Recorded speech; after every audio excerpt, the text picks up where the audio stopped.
L'artiste allemande Käthe Kollwitz avait plusieurs facettes. Artiste talentueuse, pacifiste ardente, femme moderne. Ses chefs-d'œuvre contre la misère sociale et la guerre sont toujours d'actualité, 75 ans après sa mort en 1945, et elle a acquis une renommée mondiale avec ses dessins, gravures et sculptures. Du 11 juin au 28 août 2020, le Goethe-Institut Lyon présente l'exposition documentaire Käthe Kollwitz, une artiste allemande face à la guerre, en partenariat avec le département du Nord et l'université Jean Moulin Lyon 3. Et j'ai le grand plaisir de pouvoir poser des questions sur Käthe Kollwitz et son œuvre à Marie Gispert, maître de conférence en histoire de l'art contemporain à l'université Paris 1 et spécialiste de Käthe Kollwitz. Marie Gispert, bonjour. Une phrase souvent citée par Käthe Kollwitz est celle qu'elle écrivait en 1922 dans son journal. Ich will wirken in dieser Zeit, in der die Menschen so ratlos und hilfsbedürftig sind. Je veux agir dans ce temps où les gens sont si désemparés et si désorientés. Que voulait-elle dire par cela? Alors en fait, quand on prend cette citation, il faut la replacer dans son contexte. Kollwitz a toujours représenté des gens désemparés, des gens désorientés autour d'elle. Elle a un engagement qui est assez ancien. Son père, Karl Schmitt, était membre du SPD, du Parti socialiste allemand, son frère également. Et elle épouse en 1891 le médecin Karl Kollwitz, qui est lui aussi membre du SPD, et elle va s'installer avec lui à Berlin, dans un quartier qui est un quartier ouvrier. Donc, c'est des questions qui l'intéressent immédiatement et qui vont constituer la trame en fait, de ses premiers portfolios. Donc, elle va d'abord proposer un portfolio donc, qui est La révolte des tisserands, qui s'inspire de la pièce naturaliste de Gerhard Hauptmann, qu'elle découvre en 1892. Elle assiste à la représentation de cette pièce. Et puis, elle va ensuite proposer un autre portfolio qui s'appelle La guerre des paysans, qu'elle commence à l'hiver 1901-1902, qui prend pour sujet la révolte des paysans écrasés dans le sang au moment de la Réforme, donc entre 1522 et 1525. Le point de vue que choisit Kollwitz, c'est toujours le point de vue de ceux qui sont exploités, les tisserands, les paysans, dont elle montre dans ces deux portfolios d'abord l'extrême misère, puis le soulèvement. Donc ça, c'est dans un premier temps. Par la suite, elle n'éprouve plus le besoin en fait, de s'appuyer sur des sources littéraires ou sur des sources historiques, mais va vraiment prendre comme base de son travail les gens qui sont autour d'elle, les patients de son mari. Et elle écrit elle-même dans son journal intime qu'elle a tenu pendant de nombreuses années qu'elle est sensible aux malheurs particuliers qui s'abattent sur les familles d'ouvriers. Elle évoque ainsi en août 1909 le cercle sans fin que constitue maladie, chômage, alcool. Et elle comprend également la place singulière que tient la femme au sein du prolétariat. Donc, ces gens désemparés et désorientés font partie de l'œuvre de Kollwitz, mais le moment où elle écrit cette phrase est un moment particulier, vous l'avez dit, c'est dans son journal en 1922, et c'est un moment où petit à petit, sa volonté d'expression, de représentation de ces personnes se mue en une plus ferme et plus active résolution qui est celle d'agir. Donc agir en ces temps où les gens sont si désemparés et si désorientés. Son art, dit-elle, a un but. Elle cherche cette fois à passer de l'expression à l'action et elle l'écrit encore, que ses travaux servent à quelque chose. Donc c'est un moment où elle va réaliser des affiches lithographiées comme Plus jamais la guerre, Non nie wieder Krieg, qui est sans doute la plus célèbre, mais aussi des affiches pour soutenir les Russes au moment de la famine ou contre la pénalisation de l'avortement. Donc de tels élans qui sont ceux du début des années 20 vont ensuite être pondérés par la suite et elle va proposer des travaux à portée plus universelle sur la mort ou sur la maternité, mais l'essentiel reste. Et encore en 1926, à propos du monument auquel elle est en train de travailler en mémoire de son fils Peter et des premiers morts et des morts de la Première Guerre mondiale, elle écrit, je la cite, « Cela serait un bonheur si à travers mon travail, je pouvais m'adresser au peuple entier, parler pour le peuple entier, être en quelque sorte le porte-parole du peuple tout entier. » Mais justement, de quoi Käthe Kollwitz parle-t-elle quand elle s'adresse au peuple dans ses œuvres? Et comment les époques qui s'y reflètent, et c'est surtout les deux guerres qu'elle a vécues, comment on peut retrouver ça dans son œuvre? Alors, en effet, Kollwitz a vécu les deux guerres, puisqu'elle est morte juste avant l'armistice de 1945, mais elle a surtout été marquée par la Première Guerre mondiale. Alors, c'est pas pour autant qu'il faut trop rapidement faire de Kollwitz une pacifiste convaincue. Elle l'a été en effet, mais pas dès le début. C'est-à-dire qu'au départ, il n'y a pas trace chez Karl et Käthe Kollwitz, certes d'un quelconque enthousiasme patriotique, c'est-à-dire qu'ils n'appellent pas la guerre de leur vœu, mais en même temps, il n'y a pas de trace non plus de pacifisme. Et surtout après la mort de leur fils, donc leur fils Peter, qui meurt à la guerre en octobre 1914, alors qu'il venait juste de s'engager, qui était engagé volontaire à 18 ans. Et après cette mort, Kollwitz ne peut pas imaginer que son fils soit mort en vain. Donc il y a vraiment, depuis l'engagement et la formation de ses filles jusqu'à la signature de la paix, une évolution de la position de Kollwitz qui se voit au fur et à mesure dans son journal. Et la mort de son fils, en fait, fait que cette position est à la fois renforcée et bouleversée. D'abord, elle est renforcée parce que il y a vraiment l'idée que son fils ne doit pas être mort en vain, qu'il faut le suivre dans le sacrifice qu'il a consenti pour la patrie, puisque sa classe d'âge n'était pas encore appelée, il a choisi de partir au front. Donc, il y a l'idée que si elle se mettait à regretter cette guerre, elle trahirait en quelque sorte son fils, mais évidemment, la position de Kollwitz est aussi bouleversée par cet événement. C'est-à-dire qu'au bout d'un moment, les violences s'ajoutent en violences, les morts s'ajoutant aux morts, elle prend conscience de ces contradictions et on voit dans son journal la mère endeuillée et la pacifiste de plus en plus convaincue qui se font face jusqu'à cette confession en 1916, je la cite, « Te suis-je infidèle, Peter, si je ne vois maintenant plus dans la guerre que sa folie ?»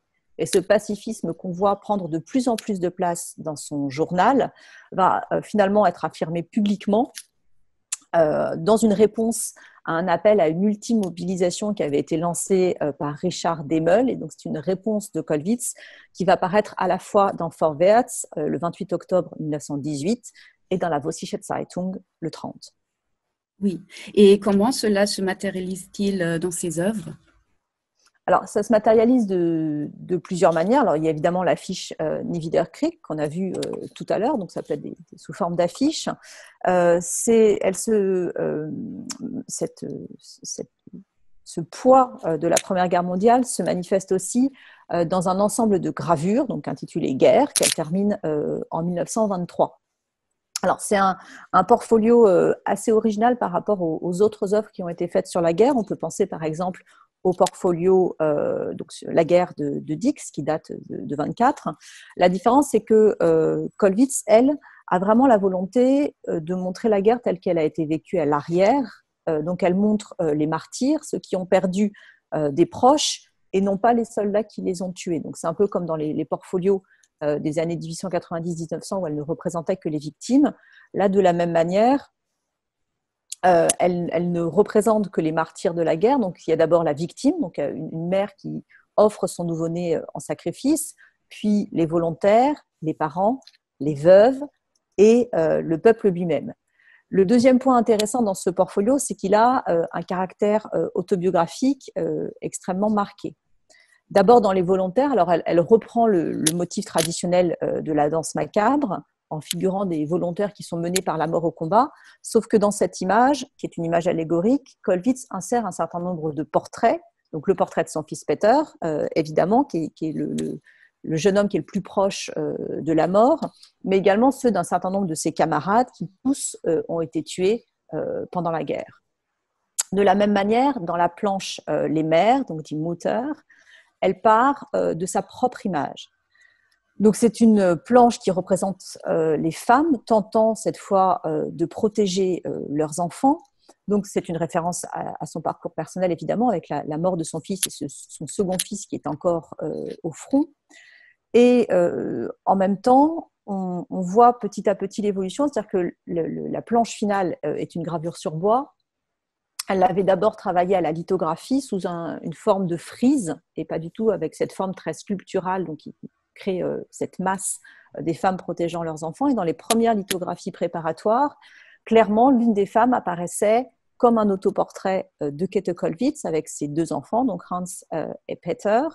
Alors, le caractère personnel est beaucoup moins marqué dans la composition finale. Ce sont plutôt des mères anonymes qui protègent leurs enfants, mais ça joue un rôle quand même dans la conception de ce portfolio. Par ailleurs, le dernier point intéressant dans ce portfolio, c'est qu'on y voit plastiquement l'évolution de la position de Kollwitz sur la guerre. C'est-à-dire que dans la première planche, elle offre véritablement, la femme offre son enfant en sacrifice, un peu comme l'ont fait Karl et Käthe Kollwitz lorsqu'ils ont accepté que leur fils Peter soit engagé volontaire sur le front.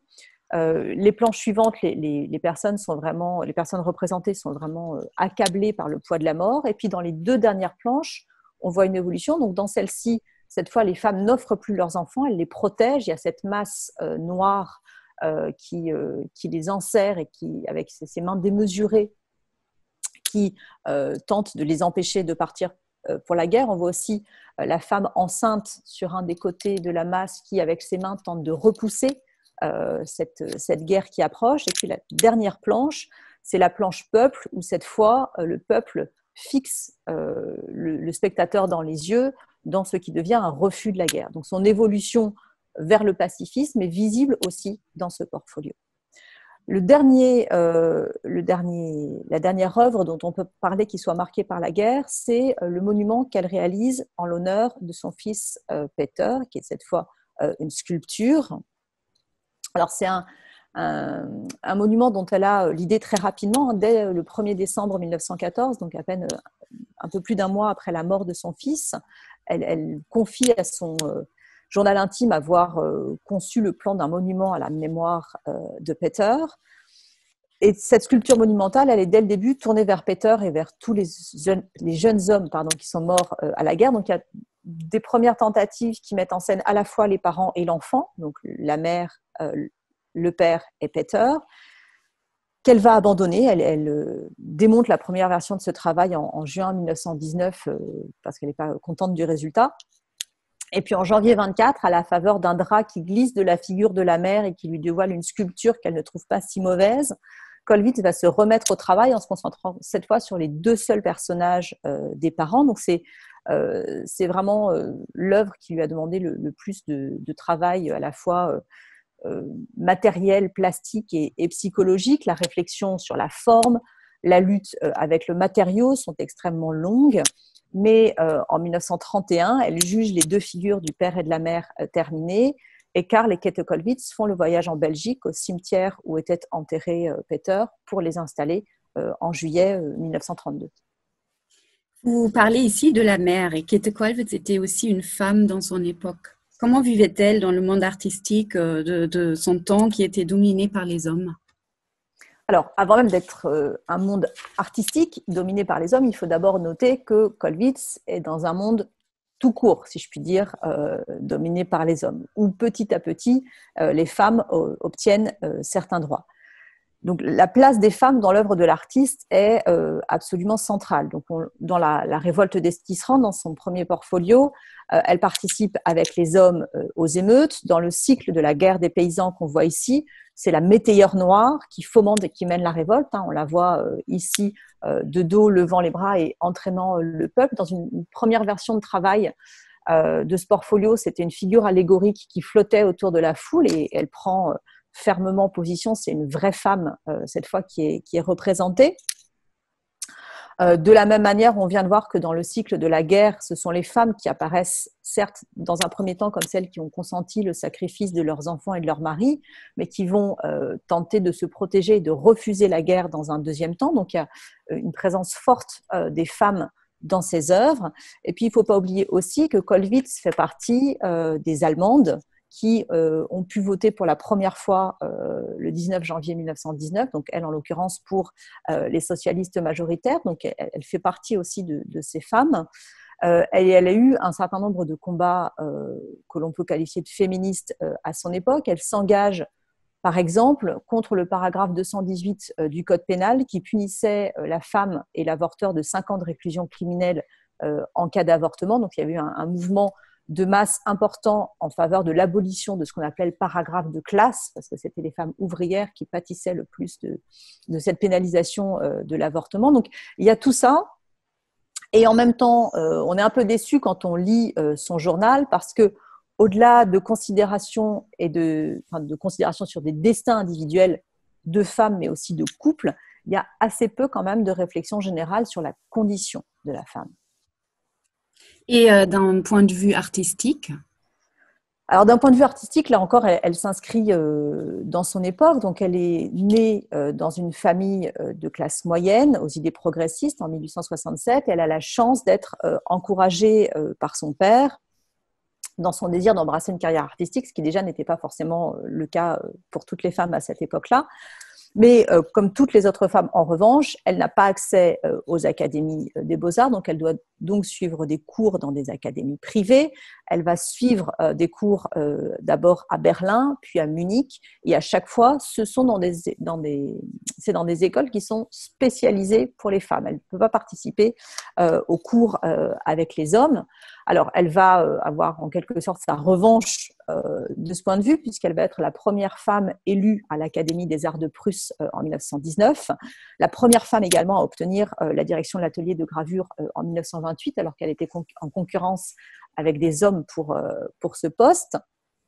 Et évidemment, elle souhaiterait qu'il en soit autrement, c'est-à-dire qu'elle souhaiterait que les académies soient ouvertes aux femmes artistes également, mais à certaines conditions néanmoins. C'est-à-dire que dans les lettres qu'elle écrit à ce moment-là, dans son journal, elle pense que les femmes artistes doivent être acceptées au même titre que les hommes, mais à condition que leur art soit à la hauteur. C'est-à-dire qu'il y a une vraie sélection dans ces femmes artistes et qu'on ne les prenne pas juste parce que ce sont des femmes. Ainsi, dans une lettre d'avril 1918, donc je la cite, elle se prononce pour l'admission des femmes dans les académies d'art de l'État, mais aussi pour une sélection sévère à l'entrée, afin que l'art féminin grand public de qualité médiocre ne soit pas davantage encouragé. Et puis par ailleurs, elle explique que, au-delà même de la question de la mixité dans les académies, il faudrait commencer par donner aux jeunes filles, même dans le cas d'académies qui resteraient exclusivement féminines, les mêmes avantages que leurs homologues masculins, à savoir des bourses et des cours gratuits qui leur permettraient plus facilement de s'insérer dans la vie artistique. Par ailleurs, son journal témoigne de son refus de défendre systématiquement les femmes artistes sous prétexte qu'elle serait une femme. Elle fait partie, par exemple, du jury de la sécession libre et elle est assez mal à l'aise avec le rôle qu'on veut lui faire jouer. Je la cite à nouveau, c'est en janvier 1916. « Ma position dans le jury n'est pas très confortable. C'est toujours à moi de défendre ce que font les femmes. » Donc, il y a une certaine mise en retrait. Et en même temps, c'est elle quand même qui propose les noms d'un certain nombre de sculptrices pour qu'elles soient admises à l'Académie, notamment ceux de Renée Sintenis, de Millie Steger, et de Tina Haim-Venture. Et seule Sintenis sera finalement élue en 1931. Donc, nous avons évoqué le rôle de Käthe Kollwitz à son époque, mais pour quelles raisons les œuvres de Käthe Kollwitz déploie-t-elle encore aujourd'hui chez le spectateur cette énorme puissance? Parce que, alors, je l'ai dit tout à l'heure, elles sont l'écho des difficultés de son époque, mais ce sont aussi des œuvres qui touchent à des thèmes beaucoup plus universels, comme la maternité, comme la mort. Donc, il y a ce point-là de l'universalité de ces œuvres. Même quand elle faisait d'ailleurs la guerre des paysans ou la révolte des tisserands, c'était pas des œuvres qui étaient précisément situées chronologiquement. Elles pouvaient avoir une portée beaucoup plus universelle que l'événement historique auquel elle faisait spécifiquement référence. Par ailleurs, il y a une certaine facilité dans l'accès aux œuvres de Kollwitz. Ce sont des œuvres narratives qui restent des œuvres figuratives, même si la forme, d'après Kollwitz, doit toujours être épurée. Elle est toujours à la recherche de l'essentiel dans ses œuvres et cherche à épurer de plus en plus son travail. C'est très marquant dans son journal. Et puis enfin, il y a cette franchise que l'on trouve dans ses œuvres et que l'on trouve y compris dans ses autoportraits. Les autoportraits jouent un rôle extrêmement important tout au long de la vie de Kollwitz. Il y a plus d'une centaine de dessins et de gravures, ils sont vraiment le signe de son assurance comme graveuse. Donc les tout premiers autoportraits gravés peuvent apparaître comme des réponses d'abord à d'illustres ancêtres, et notamment à Rembrandt, dont elle reprend certains positionnements et certains clairs-obscurs dans ses premiers autoportraits. Et puis il y a aussi une notation fidèle du temps qui passe sur son corps et sur son visage. C'est-à-dire que dans son journal, il y a de très nombreuses notations sur ce temps qui passe. Donc il y a certes des interrogations sur une espèce d'angoisse physique, elle parle de son visage ridé, de ses vieilles mains, etc. Mais c'est bien au-delà de ça, c'est-à-dire que de manière assez étonnante, elle est assez omnubilée par la ménopause dans son journal. Cette ménopause l'inquiète parce que elle pense que l'assèchement du sang menstruel pourrait coïncider avec un assèchement de sa personnalité, un assèchement de sa créativité. Donc ça, c'est un premier point. Et puis le second, c'est qu'au-delà de la question des rides, de ses vieilles mains marquées par la gravure, etc., ce qui l'inquiète, c'est de ne pas avoir la force physique nécessaire pour continuer à créer, notamment pour le monument de Peter, qui est quand même une sculpture de dimension assez importante. Elle a peur que cette déchéance physique l'empêche de mener à bien ses projets. Et donc, toutes ces notations sur le temps qui passe, toutes ces inquiétudes sur son corps, sur sa créativité, sur sa capacité physique, ce sont des choses qui prennent corps dans ses autoportraits.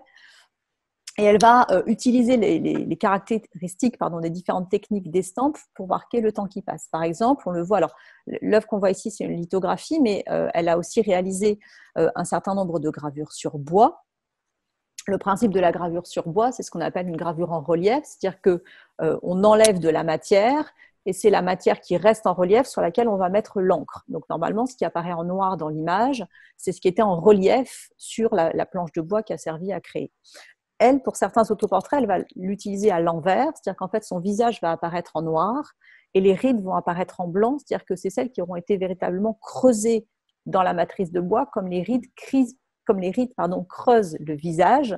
Donc, il y a vraiment une coïncidence entre la technique qu'elle utilise et le passage du temps qu'elle veut montrer. Et donc, ces autoportraits servent alors que à rendre compte du temps qui passe, ou est-ce qu'il y a autre chose encore? Non, évidemment pas. Donc, ces autoportraits l'inscrivent vraiment dans son époque. Donc, l'inscrivent comme artiste, l'inscrivent comme graveuse, l'inscrivent comme femme, mais ils l'inscrivent aussi dans l'histoire et dans la politique. Et c'est ce qu'on voit dans cet autoportrait de 1934. Donc, Kollwitz, c'est une figure contestataire d'un point de vue social, mais elle est quand même membre de ce qu'on pourrait appeler l'establishment artistique. Je l'ai dit tout à l'heure, elle obtient en 1928 le poste de directrice de l'atelier d'art graphique de l'Académie de Prusse. Mais l'arrivée des nazis au pouvoir va l'obliger à se retirer de la scène culturelle allemande. En 1933, après avoir signé un manifeste pour le front unique contre les nazis, elle doit démissionner de son poste à l'Académie. Et donc, c'est de l'année suivante, de 1934, que date cet autoportrait. Donc, c'est un cadrage extrêmement serré. Elle explique à une amie qu'en fait, la planche était au départ plus grande et qu'elle l'a découpée pour vraiment se focaliser sur son visage. Donc, on voit ce que je disais tout à l'heure, donc la marque des rides, du menton qui s'affaisse, des cernes. Donc, on voit les marques du temps. Mais en même temps, on voit aussi ce regard fixement, ce regard qui est fixé sur nous et cette bouche encore ferme et tendue et qui semble en dire d'autant plus sur la période qu'elle traverse qu'elle est forcée de se taire. Marie Gispert, un très très grand merci pour ces explications très riches sur Käthe Kollwitz. Je vous remercie.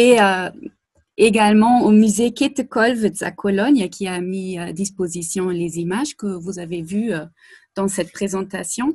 Et je rappelle juste que l'exposition Käthe Kollwitz, une femme allemande face à la guerre, est présentée au Goethe-Institut donc du 11 juin au 28 août 2020. Et n'hésitez pas à jeter un coup d'œil sur notre site pour les horaires d'ouverture et les renseignements pratiques. Et encore une très très grande merci à vous, Marie. Merci à vous. Au revoir.